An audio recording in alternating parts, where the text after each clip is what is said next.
Hey YouTube, today I want to tell you how to make a product. So I brought lots of different products to market. I've done everything myself from A to Z and outsourced each individual bits and pieces, and I've also worked with design firms. So talk to you a little bit about the stages of what I've gone through and some of the suggestions that I have that may help you in developing your products. So here's a couple of the products that I've made. We got some Go pole mounts. We got Velocity Clip, which is a universal cell phone mount that enables you to take your cell phone and turn it into a GoPro style camera. Skeleton candles, which is a candle. You probably won't be able to see it here on film, but as it burns, a metal skeleton comes out.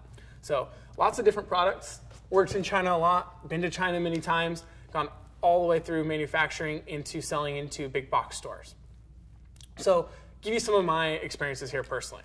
The first step in product development is you're going to need to find someone to help you design your product.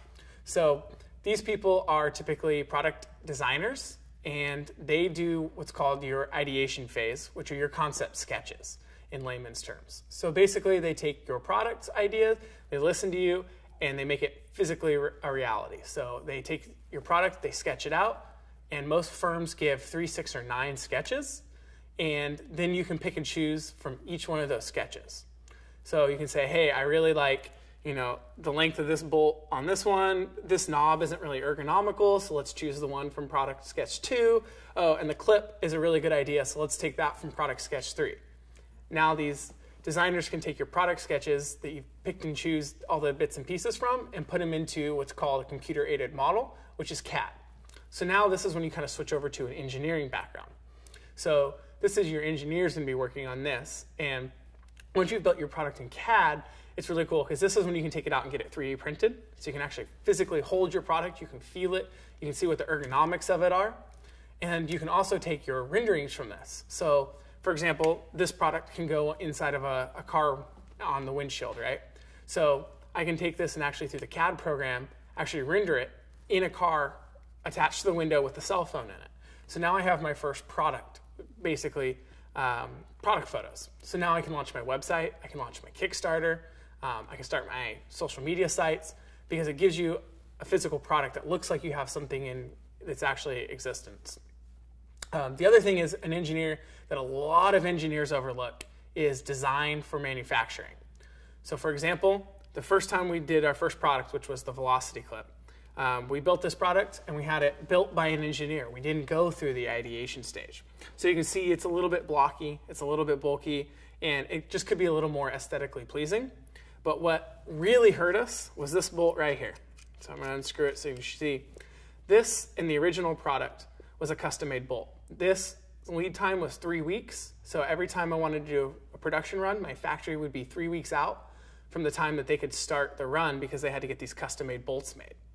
Now, when we went through a redesign, we were able to take the same bolt and make it in a standard metric bolt, which we could source in less than 2 days delivered to the factory. And the custom-made bolt cost us 13 cents. The standard bolt cost us 2 cents. So we reduced our price considerably simply because of a bolt. And any engineer who had worked on a lot of products that had gone all the way through to manufacturing would have known not to do that.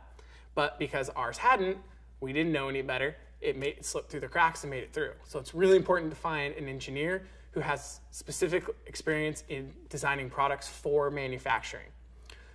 You can search design for manufacturing and find lots of different firms that'll actually do that for you. The next thing is though, you're gonna take that CAD model, you send it over to China, and you get your tools made. So these are the molds that they're actually gonna physically make your tools in.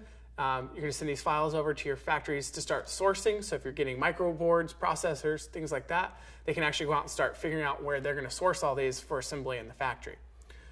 Then the fun starts. So now you're dealing with China. You're going to have to get an agent over there or find hopefully an American so you have some oversight in your factory to know that China's not just taking your money and running with it. So, this was a pretty inexpensive product, so is this guy.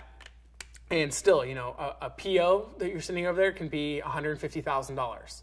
So, for a Chinese person, that's like a lifetime's income. So that's a lot of money to them. So you really got to watch where you're sending this money. And if you're working with people you haven't met, it can get a little risky. So there's lots of firms out there that can help you with actually doing the manufacturing. They have American oversight.